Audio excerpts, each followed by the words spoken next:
My son Noah is only 9 years old, but somehow he managed to become the calmest, wisest little person in our entire neighborhood, and none of us even noticed it happening until one day everything made sense.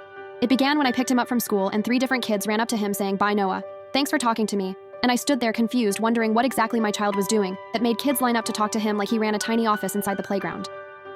On the ride home, I asked him what that was about, and he simply said, "People get sad sometimes, and sometimes they just want someone to listen."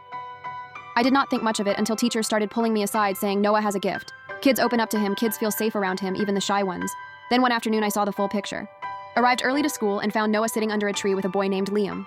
Liam was crying softly, and Noah was just listening, not interrupting, not giving advice, just letting him talk. When Liam was done, Noah handed him a small note and said, "This is something I say to myself when I feel bad. Maybe it will help you too." The boy hugged him and walked away smiling a little more than before. I asked Noah later what he wrote, and he said something that stayed with me. It said, "You matter even on the days you feel invisible." I felt my eyes sting because that is not something most adults even think to say. One day his teacher told me something I will never forget.